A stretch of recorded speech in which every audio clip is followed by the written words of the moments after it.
কালী কীর্তন শুরু করেছিল রে এই সকালবেলা। ওরে বাবা, এই বাড়ি ভাড়া নিতে গিয়ে কি তাণ্ডবে পড়লাম।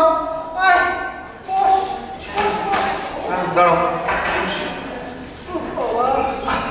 বাবা, তোমাকে ঘাড়ে শুরু হয়েছে। ঠিক বাড়িতে এসেছি বলেই তো মনে হচ্ছে। নমস্কার, আমরা একটা গ্রুপের কত টাকা পেতে পারি? হ্যাঁ কাকা কাকা তুমি এসছে ওটা দরকার নেই।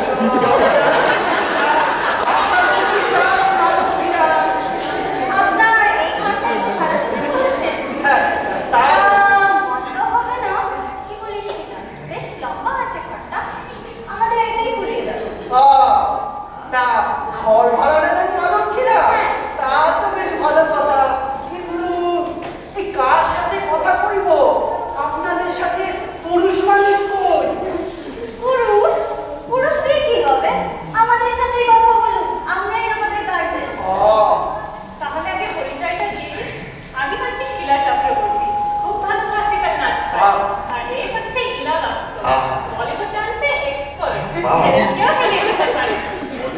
আচ্ছা শোনো, আমরা এখানে একটা নাচের স্কুল করবো। নাচের স্কুল? নাচের স্কুল? এই নাচের আবার স্কুল হয় না? এই না, এইখানেও সমস্ত হতে পারে না মালক্ষীরা, এইখানেও সমস্ত হতে পারে না। কেন হতে পারে না? আলবাত পারে। নাচের মতো কি জিনিস আছে? এক্সারসাইজ বলুন এক্সারসাইজ, এন্টারটেইনমেন্ট বলুন এন্টারটেইনমেন্ট। এক কথায় নাচই হচ্ছে জাতির ভবিষ্যৎ।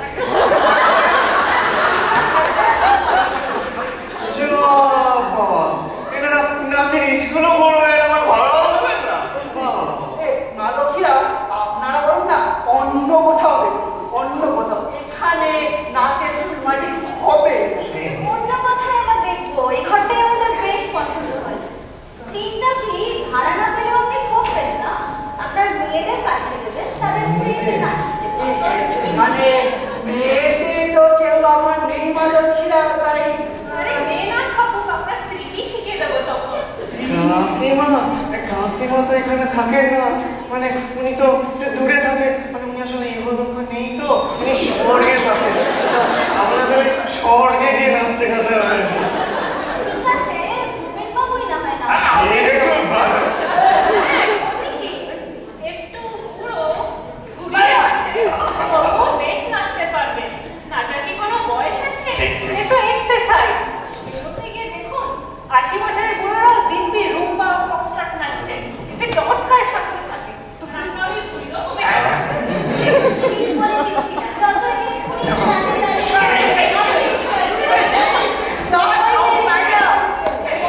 বাজাও বাজাও এইখানে আমাদের যা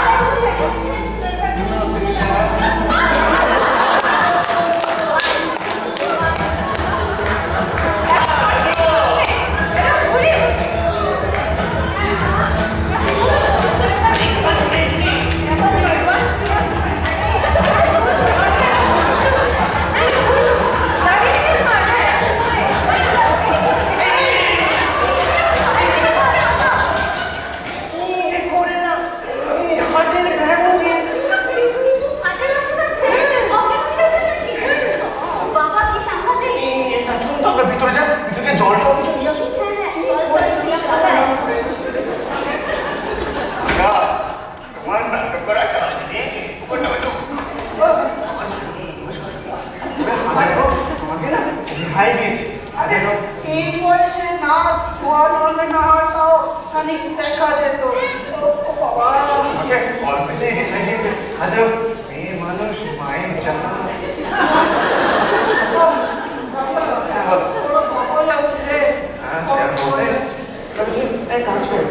ভিতরে ভালো করে জিরিয়ে টিরিয়ে এসো তো, যাও দেখি।